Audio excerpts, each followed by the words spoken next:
If you have your Bibles handy, I would encourage you to get them out and turn to Deuteronomy chapter 8. Deuteronomy chapter 8, that's going to be where we spend our time here today. I hope that you can find that opening and follow along. We're going to have a reading that's considerably longer than my readings typically are, so it's going to be easier if you're following along. You're probably aware that Deuteronomy in general, in this particular passage, are part of Moses' goodbye to the people. He is about to die, and they are about to go into the land of Canaan. This has been 40 years in the making. They are finally to the edge of all of God's promises, and Moses is encouraging them to take full advantage of this, to appreciate what God is giving them, and he is giving it to them, by the way. They are not earning it.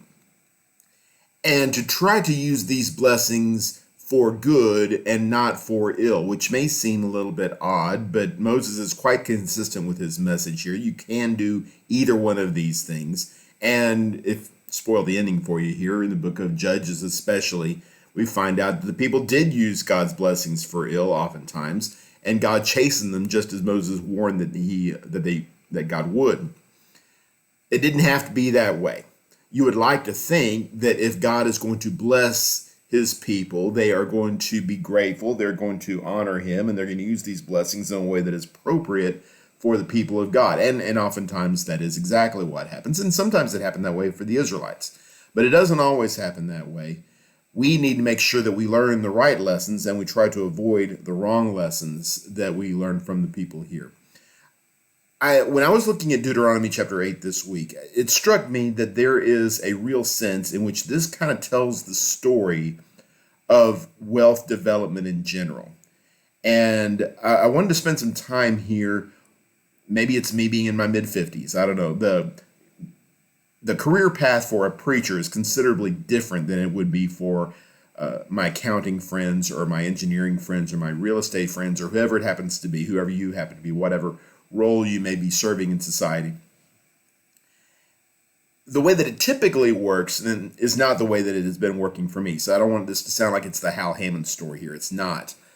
But I can appreciate the similarity between the work and the anticipation that was going on in the wilderness for 40 years and the early stages of your financial, physical development in the ways of the world. And when you find yourself in your 40s or your 50s, you find yourself in position to make some choices about how you're going to deal with the opportunities that are in front of you. And that's exactly what's happening with the people of Israel. They've been in the wilderness for 40 years, largely because of their parents' mistakes, not their own mistakes. But they've been preparing for this. They have been working themselves up to the time when God was going to give them all of these blessings. And the question is, how are they going to respond to it now that they are on the doorstep, as it were? I'm going to start reading verse number 1 in Deuteronomy chapter 8. All the commandments that I am commanding you today, Moses speaking, of course, you shall be careful to do, that you may live and multiply and go in and possess the land which the Lord swore to give your forefathers. You shall remember all the way which the Lord your God has led you in the wilderness these 40 years, that he might humble you, testing you, to know what was in your heart, whether you would keep his commandments or not. He humbled you and let you be hungry, and fed you with manna which you did not know, nor did your fathers know, that he might make you understand that man does not live by bread alone, but man lives by everything that proceeds out of the mouth of the Lord. Your clothing did not wear out on you, nor did your foot swell these 40 years. Thus you are to know in your heart that the Lord your God was disciplining you just as a man disciplines his son. Therefore you shall keep the commandments of the Lord your God, to walk in his ways and to fear him. For the Lord your God is bringing you into a good land, a land of brooks of water, of fountains and springs flowing forth in valleys and hills, a land of wheat and barley, of vines and fig trees and pomegranates, a land of olive oil and honey, a land where you will eat food without scarcity, in which you will not lack anything, a land whose stones are iron, and out of whose hills you can dig copper. When you have eaten and are satisfied, you shall bless the Lord your God for the good land which he has given you. All right, so here we have the purpose, at least one purpose, of the wanderings in the wilderness. God is not just simply biding his time until it is time for them to go into the land of Canaan. There is preparatory work that is going in here that is going to help them receive the land in an appropriate way. It's a lot like building a career. It's a lot like building a life in physical things. You, sometime in your early 20s probably, you choose a career path. Traditionally, it's worked this way, at least in America. You choose a path, you kind of chart a general course of how this is going to go. Maybe you get a job, maybe you get a degree or a couple of degrees. And you start working toward this end goal, this vague goal of success, however you may define success. And you make a lot of sacrifices and you work really hard. You put in a lot of hours. And sometimes it feels like it's not going to work, but you believe in the plan, you're going to stick to it. And at some point, maybe in your 30s or early 40s, you start, if it's done right, if you've been working hard, if you made good choices, it's starting to look like it's going to come together. And you're starting to appreciate the sacrifices that have gone into what has come about all this time. You can see the light at the end of the tunnel. And maybe you're starting even to enjoy a little bit of the blessings, the privileges that have come because of all of this hard work that you're doing. And it's much more in picture what the next 10, 20, 30 years is going to bring in your life. You have a reason to believe how this is all going to turn out. You're starting to make a success of yourself. And that's a wonderful thing. That's an exciting thing. But you haven't arrived yet. You're not to the end of the road yet. You haven't accomplished everything that you want to accomplish. There's still work to go. And so the question is, what are we going to do here? Are we going to persevere? Are we going to push through? Are we going to be grateful for the things that we have done, the good choices that we made, etc.? Or are we going to not? Now, in a carnal way, in a physical way, in the analogy that I just laid out for you here, if you've been working in the same industry, say, for 20 years or 30 years, and you're starting to make something for yourself, it would just kind of stand to reason that you have a retirement date in mind. You have a figure in mind, how much you're going to have when you retire as far as money goes. You might have a plan with your family, how you're going to spend your time afterward, etc. You have some kind of idea. And the last thing in the world you want to do is just throw all the dice back in the cup and roll them again. You don't want to do that. You appreciate what has gotten you to the place where you are. You value the sacrifices that you have made, that you've expected of other people. And the glimmer of blessing that you are seeing is an encouragement to stay the course. The Israelites are being asked to make that kind of decision here. They have been working in the wilderness for 40 years. They have been deprived of, well, pretty much everything. Their life has not been ideal by any stretch of the imagination. But through all of this, God has seen them through. God has blessed them. He has empowered them to succeed. And hopefully they are grateful for that. The previous generation wasn't as grateful as it might have been. This generation struggled from time to time as well. But you would like to think, especially the way that they treat Moses here at the end, where clearly they have inestimable value for Moses and for his example, for his sacrifice that he's made. You would like to think that the people have appreciated the value of these 40 years. They are especially appreciative that it's almost over. That's for sure. But when they see themselves on the precipice, they are excited about what the future brings, and they are motivated. And in the early days, in the days of Joshua, they certainly were motivated to make the best of this, to enter into this land, to receive all of these promises, to start reaping the benefits of the sacrifices they've been making all of this time. But, and with the Israelites, it seems like there's always a but, there is a question. Are you going to stay the course? Are you going to stick this out? Or are you going to somehow decide that this has all been a mistake? Are you going to start all over again, essentially? Are you going to forget how you got where you are? Pick up the reading again, verse number 11. Beware that you do not forget the Lord your God by not keeping his commandments and his ordinances and his statutes which I am commanding you today.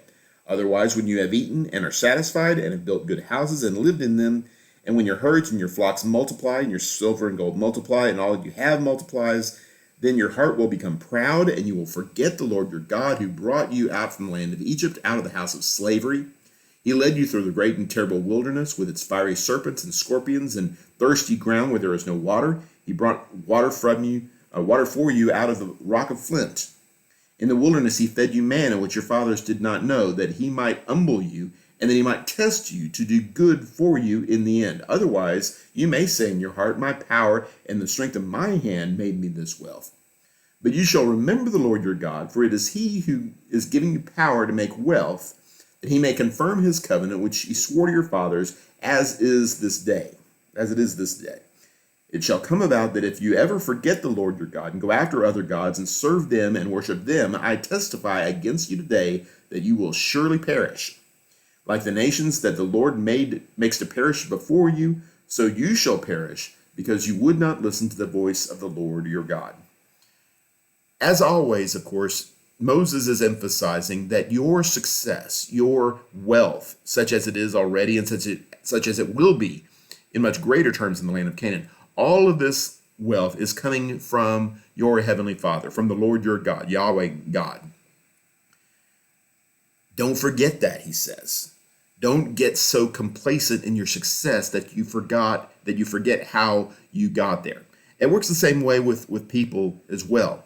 We can get to the point where we become so successful, so wealthy in the material goods of this world, that we turn a blind eye and a deaf ear to all of the good advice that we have been giving others, that we've been receiving for ourselves all of this time. And these basic principles of business or whatever that got us to where we are, they go by the wayside. We decide that we are the masters of our own universe, that we are in charge now, and the blessings that we received from people on high, those who are ahead of us, the ones that were trying to build us up and lift us along, those don't matter anymore. And now we're only in this for ourselves, that we're the ones that do all the work. We're the ones who deserve the blessings of all of our labor. And we do not pass this along. We do not encourage anybody else. We see wealth as simply an end in and of itself. We need to remember that God is the source of all of these things, and that wherever we are on this journey of ours, whether we are in year 1 or 2 of our wanderings, whether we are on the verge, whether we've entered in and are starting to really appreciate, really enjoy what God is doing for us in this life, it's always God that is working for us. And what I want to do for a little bit here today is look at some lessons that God teaches us with regard to wealth, with regard, and however much of it you have. If virtually all of my audience is American or at least Western, and it's reasonable to assume that you're wealthy enough, for instance, to have a high-speed internet connection, to have some kind of device to watch this on, a smartphone or a laptop or whatever it happens to be. We're doing pretty well. In fact, by world standards, by historical standards, we are doing extraordinarily well. Well, that's from God. And like everything else that comes along our way, good, bad, and indifferent, all of it is a test. All of it is an opportunity for God to examine us and see what kind of people we are, see what we are actually made of. The wealth that we have accumulated so far, the success that we have, and by the way, that doesn't have to be material wealth, financial wealth necessarily, but that's more or less what we're talking about here today. Whatever success it happens to be, though, that we have gathered, that God has sent to us, it is given to us in some measure, at least, especially for his people. It is given to us because God respects what we do. I'm not trying to suggest here that if you work really, really hard, you put God first all the time, you're going to wind up rich. I don't want to suggest that. But I have seen it working in many, many people's lives, in my own family and in the lives of people that I have known over the years, generation after generation. I've seen this happen. That when God's people put God first, and they serve their families, and they serve their communities, and they make good decisions, they think long term, they're responsible with their behavior and with their action and with their investment and such, sometimes to their own detriment in the short term. that God rewards that and that God blesses that. And that may very well be an American thing. If I'm making too much out of this, I apologize. But there has been a remarkable history of this happening for the people of God, especially in the United States of America, that our fortitude, our courage, our perseverance in doing good and working hard in these areas is met with success, is met with blessing from God in one fashion or another, and oftentimes financial success.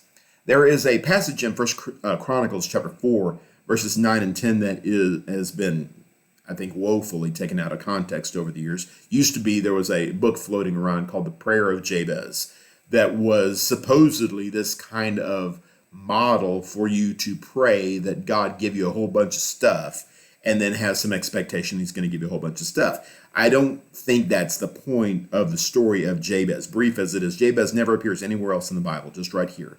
And we get virtually nothing about Jabez himself. We get a vague notion of when Jabez lived, although that is by no means specific.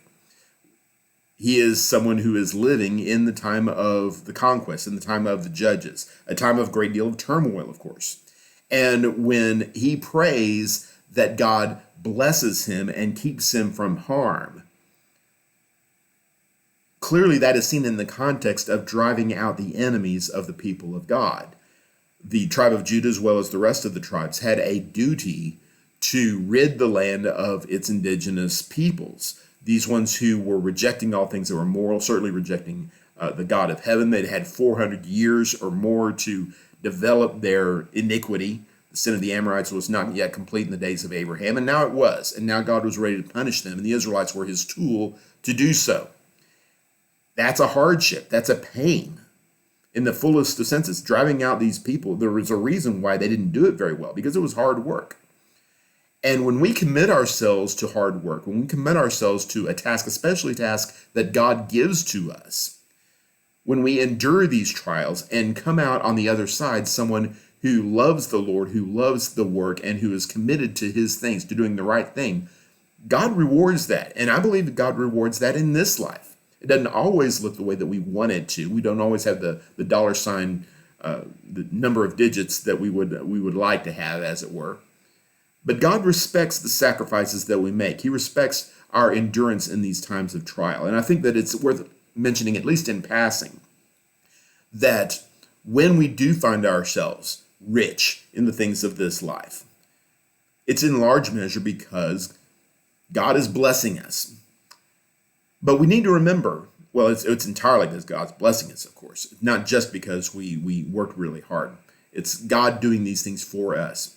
But it is not what we deserve. It is what God chooses to give us. And so therefore, if you're blessed with this much and I'm blessed with this much and some other person is blessed with twice as much or twice as little or whatever, none of that is some kind of expression of God's relative pleasure with us or whatever, because all of it is his grace. All of it is the blessing that he chooses to give us. We have not earned anything. Many of the parables that Jesus tells, especially the parable of the laborers in the vineyard in Matthew chapter 20, where some work for 11, 12 hours, some just work for a few hours, and they are pleasing to their master, and their master chooses to bless them. When we encounter physical blessings in this life, however much or however little it happens to be, we need to get in the habit of seeing this as what God is doing for us rather than what we have earned for ourselves. You may remember the text in James chapter 1, verse number 16. Going through verse 18. Do not be deceived, my beloved brethren. Every good thing given and every perfect gift is from above, coming down from the Father of lights, with whom there is no variation or shifting shadow. In the exercise of his will, he brought us forth by the word of truth, so that we would be a kind of first fruits among his creatures. He's trying to bless us. He's trying to bring us up. And this is in the context of our failure in temptation, which is our own fault, which is our own failure. And someone might say, well, God didn't make me strong enough, or he made my temptation too strong, or something along those lines. And James is saying that's not the way God works. God chooses to bless you, and anything that you are given is a blessing from God. If we only got what we deserved, then none of us would be very happy. So if God chooses to bless you with a certain amount, that is to his glory ultimately, not to your own. We're not suggesting that you can't enjoy what you have or tell people what you have. But hopefully, our level of blessing is going to be reflected in the level of blessing we give back to God, the level of praise that we give back to God. Because ultimately, Canaan land that we're entering into, that we may be even enjoying to a certain degree already in this life, this is just as much a trial as the getting to Canaan was. You know, we think about the kind of sacrifices that we have to make. Are we going to compromise our faith? Are we going to compromise our values, trying to make something for ourselves in this world? Hopefully not. Hopefully we're strong, and hopefully it pays off for us. God blesses us, and we wind up here toward the end, and things have worked out really well. We're very pleased with how we have landed, how we're about to land anyway. But see, landing is part of the problem. As long as we stay here in this life, as long as we are in this mortal coil, there are opportunities for success and there are opportunities for failure. And wealth is the same way. It is very easy for us to see wealth as a measure of our righteousness. That's the way Job and his friends, especially Job's friends, seem to think of it. Job got over it quickly enough.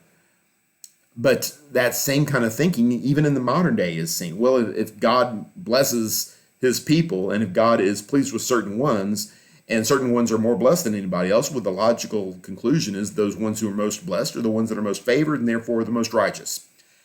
There are a lot of holes in that logic. That does not necessarily follow.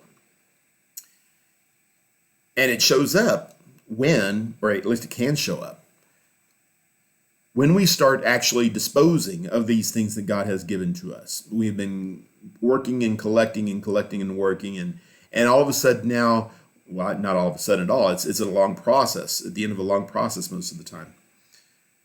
Now we're rich, but at least by conventional standards, we're rich. We're doing very well. Well, what do? Well, what we can do is reject this lifestyle that God called us to. This lifestyle that has led us to where we are, all these values that were defining us in times past, we may become a lot less gracious, a lot less righteous, a lot less generous. It shouldn't work that way, but we know that it does work that way sometimes. Paul warns Timothy and his readers, including you and me, about this phenomenon in 1 Timothy chapter 6 and verse number 17 and following. Instruct those who are rich in this present world not to be conceited, or to fix their hope on the uncertainty of riches, but on God, who richly supplies us with all things to enjoy.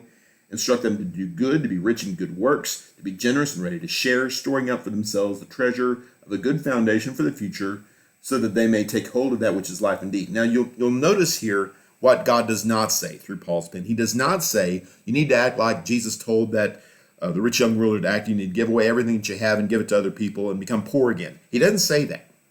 There's no overall general mandate for rich people to stop being rich people. You can be rich, God gave you these things, and still please God. But pleasing God needs to be the priority. We need to avoid complacency. We need to avoid selfishness. We need to avoid greed and bitterness in our heart. Find ways to serve God in our wealth like we were serving God before. If we have, in fact, prioritized God along the way, why would we stop prioritizing God when it started to work out for us in this life? And again, let's push back against this idea that if we're very, very wealthy, that must mean that we're very, very much in the favor of God. That's not what we're trying to get at all.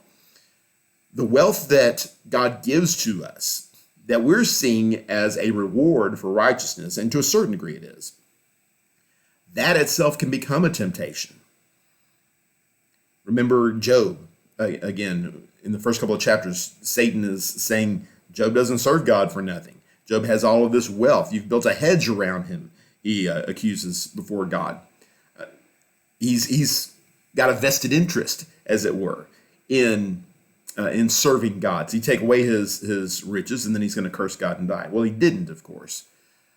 But it could very well be that we are so attached to our physical things, however much or however little it may be, that we are incapable of conceiving of parting ways with them. That's, again, the rich young ruler. That was his story. We need to make sure that we are able to weather this storm, this last storm, if you will, like we were committed to weathering the storms that came before. And maybe to help us along the way, and you know that this is going to be part of the story here, whatever wealth we have is by its nature always going to be temporary. I hope that we appreciate that. We as spiritual beings living in a carnal world, we realize that whatever we get, we have on loan. Now, we may have to give it back while we're in the flesh. We may, the stock market's doing crazy kind of things these days. You may get a lot out of the stock market. You may give a lot back to the stock market, or whatever form your financial success may be taking at any given time. It ebbs and flows. That's the way of the world. But no matter how well it goes for you, no matter how successful you may be in physical things, realize that ultimately all of it is going to depart. 1 Timothy chapter 6, the same passage we were in before, a little bit earlier, in verse number 7, where it says there that we have brought nothing into this world, so we can not take anything out of it either. We know that to be the case. There are all kinds of jokes about hearses and luggage racks and things like that. You realize that the things of this life are going to stay here. We are not going to stay here. We are going to depart.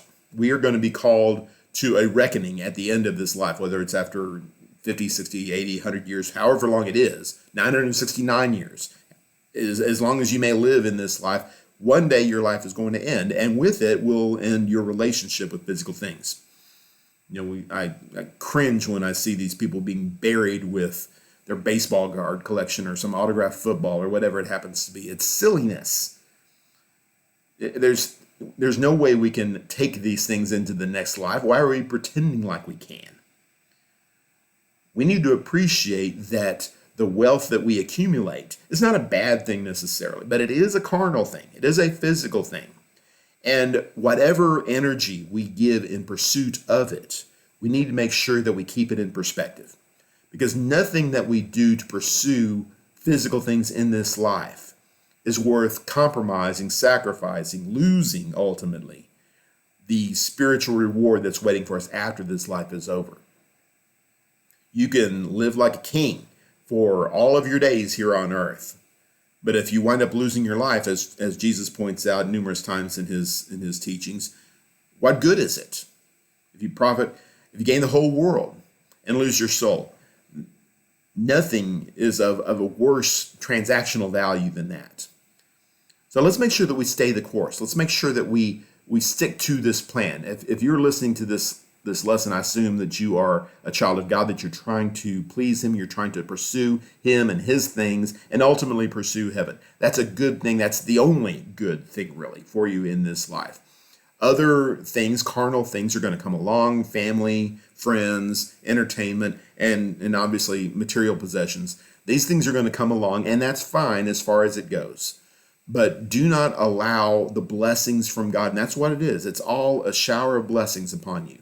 Don't let these blessings keep you from the greatest blessing of all. Make sure that you prioritize always, regardless of what stage of life you're in, always prioritize pursuing heavenly things. Entering into the land of Canaan is not ultimately a carnal message. It's not ultimately a carnal goal. It was for the people back then. But as is pointed out to us in the New Testament, Hebrews chapter 11 and other places, entering into the Sabbath rest, entering into God's promise on the other side of Jordan, as it were, is a metaphor for us going into heaven, to paradise. That is what we're truly striving for. All of our time that we spend here in the flesh is in the wilderness. So let's make sure that we spend that time in pursuit of spiritual things and see it all the way through, so that ultimately God will welcome us into heavenly realms. I hope and pray that this is a blessing to you, that you can yourself pursue the things of God more actively, more fervently, and that heaven will be the home for all of us after this life is over, the greatest blessing that God will ever bestow upon us. That is our hope and prayer for all of us. Thank you very much, and God bless.